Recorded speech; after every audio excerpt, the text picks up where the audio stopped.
Good morning guys, and welcome back for another video. Today we're doing another brisket. This one's going to be different from the Packers I've done in the past, and it's a different kind of recipe. Now I've done a dry brine on this, meaning I've moderately salted it using kosher salt, and it's been sitting in the fridge overnight for the last 8 hours.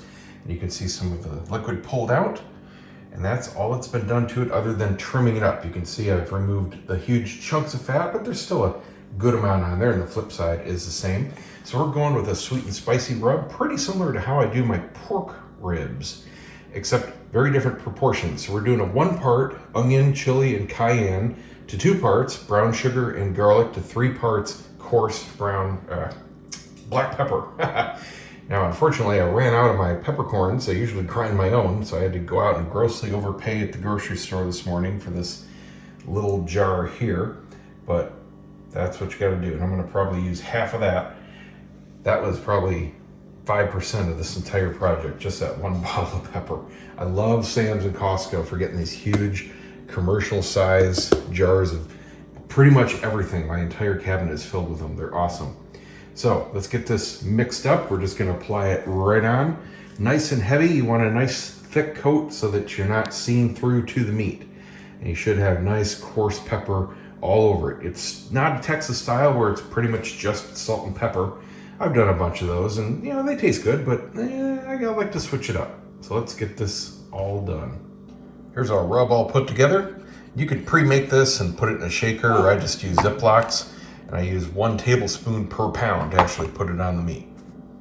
Now before you cover it up, take note of where your grain is running, because you want to be slicing across the grain, not with it, for the most tender slices. So you can see the grain is running down perpendicular to this point end here that I've trimmed.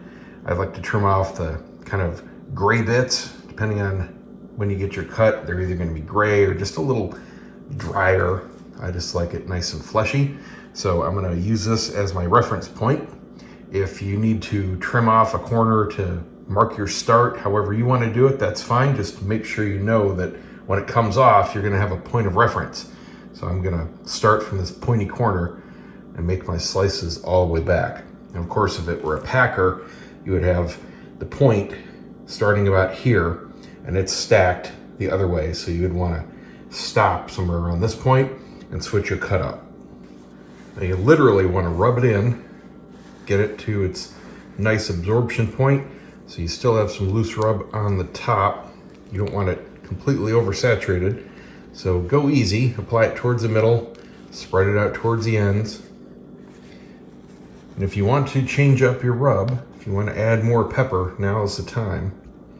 But like I said, I'm not doing the traditional Texas route this time where it's just heavy, heavy pepper. So this is the color we're looking for. Point is, you want it to be nice and even. If you see a little bit of the meat peeking through, that's totally fine, especially as it soaks in. Some of these spices will be a little more transparent, but that is looking pretty good right about there. And if you have rub left over, well, that's fine too. Just don't contaminate it. What I do is pour it into one hand from the bowl. I never dip my hands in it. And that way I can just pour it back into a bag or a container and save it. So I'm gonna touch up these ends here, flip it over, and do the other side. That is looking pretty good. And don't forget about the sides. You can either, if you got some left over on your board, just dip the sides or reserve a little bit. Get those all covered. You don't want anything exposed. All right, got our smoker going, 2 1/4. Got the meat on, extra smoke for the smoke tube. We're gonna let that go to 160. I'll put a temp probe in it in a few hours. No need to monitor it when it's cold.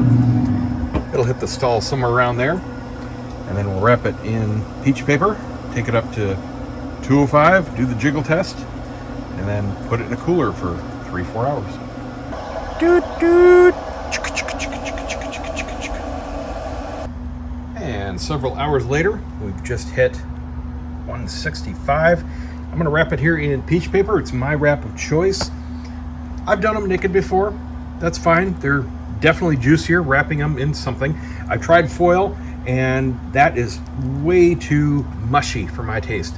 Paper is perfect combination in my opinion. Oh, and here comes the rain. Lovely. Let's get it back on the grill.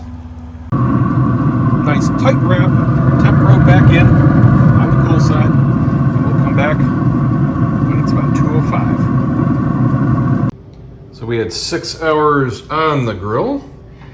Took it off at 2:05, wrapped it up still in the peach paper in a towel. It's nice and steamy in there. That'll sit in the cooler for another 4 hours.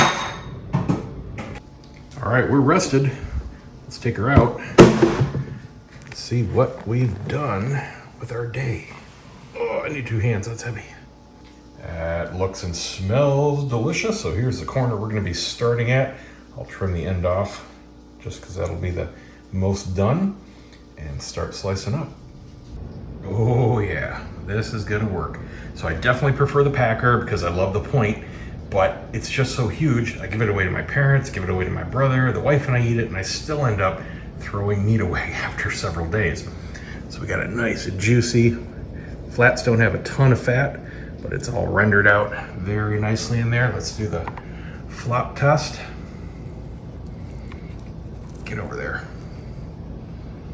Yep, that'll work. Have a good one, guys.